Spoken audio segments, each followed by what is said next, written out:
সাল্লাল্লাহু আলাইহি ওয়াসাল্লামকে আল্লাহ জানিয়ে দিলেন, ও বান্দারা, যখন তোমরা গুনাহ করে ফেলবা, তোমরা যখন অপরাধ করে ফেলবা, তোমরা আল্লাহর সিজদায় চলে যাবে, আল্লাহ রাব্বুল আলামিন তোমাদের দোয়াগুলো কবুল করে নেবে। আল্লাহ সুবহানাল্লাহ। বান্দারে, গুনাহ যেহেতু করে ফেলেছো, তাহলে আল্লাহ রাব্বুল আলামিনের কাছে তোমরা সিজদা অবনত হয়ে যাও। রাতের প্রথম অংশেই আল্লাহর কাছে সিজদা অবনত হয়ে যাও। দিনের 2 ভাগে প্রান্তরে আল্লাহর কাছে ক্ষমা চাও, আল্লাহ রাব্বুল আলামিন তোমাকে মাফ করে দেবে। আল্লাহ সুবহানাল্লাহ। আচ্ছা বলেন দেখি, আমরা কেউ কি গুনার ঊর্ধ্বে আছি?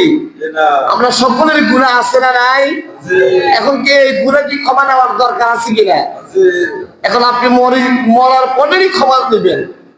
মরার পরে আপনাকে জিজ্ঞাসা করবে কবরে, মান রাব্বুকা ওয়া মান দীনুকা ওয়া মান হাযার রাসূল। বান্দারে, রব কি?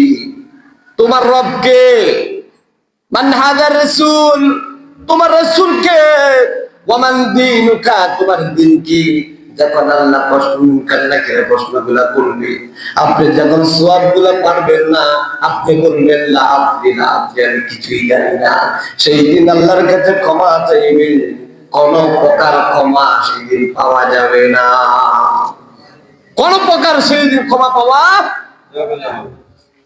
আল্লাহ রাব্বুল আলামিন বলেন, আল্লাহ দুনিয়ার জমিনে যদি ক্ষমা নিতে পারো, আল্লাহ রাব্বুল আলামিনের কাছে যদি ক্ষমা নিতে পারো, কারণ আল্লাহ রাব্বুল আলামিন রাতেও তার হাতগুলো প্রসারিত করে দেয়, দিনেও তার হাতগুলো প্রসারিত করে দেয়, আর দেখে তোমার বান্দারে, কে আছো আমার কাছে ক্ষমা চাও, আমি আল্লাহ রাব্বুল আলামিন তোমার সকল গুনাহগুলো আমি আল্লাহ ক্ষমা করে দিই। সুবহানাল্লাহ। আল্লাহ রাসূলুল্লাহ সাল্লাল্লাহু আলাইহি ওয়াসাল্লাম তার প্রিয় সাহাবী আবু যর গিফারি রাদিয়াল্লাহু তাআলা আনহু বলেন, ইত্তাকুল্লাহ হাইযুমা কুনতা ওয়াত্তাবি'is সাইয়্যাতি হাসানাতি তাহবুহা। বলেন আবু যর গিফারি, আল্লাহকে ভয় করো, আর যেখানে থাকো আল্লাহকে ভয় করো। যদি পাপ কাজ করে ফেলো, তাহলে আল্লাহর কাছে সাথে সাথে ক্ষমা দাও, আল্লাহ তোমাকে ক্ষমা করে দিবে। সুবহানাল্লাহ। নেক কাজ করো, নেক কাজ করো, নেক কাজের মাধ্যমে তোমার সগীরা গুনাহগুলা আমার আল্লাহ মাফ করে দিবে। আল্লাহ সুবহানাল্লাহ। এখন আমরা গুনাহ করি কিনা? আমরা গুনাহ করি কিনা?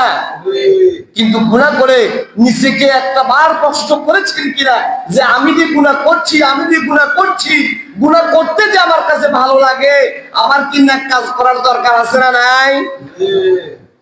একটা বার নিজেকে প্রশ্ন করুন, কি নিয়ে আপনি কবরে যাবেন? কথা বলেন, আপনি কবরে কি নিয়ে যাবেন? কিছু মাল সামান দরকার আছে কিনা? কিছু নেক আমলের দরকার আছে কিনা? আল্লাহর নবী মুহাম্মদ রাসূলুল্লাহ সাল্লাল্লাহু আলাইহি ওয়াসাল্লাম বলেন, যখন ফেরেশতারা যখন ফজরের পরে নামাজ পড়ে যখন আপনি গুনাহ করেন, ফেরেশতারা সাবধান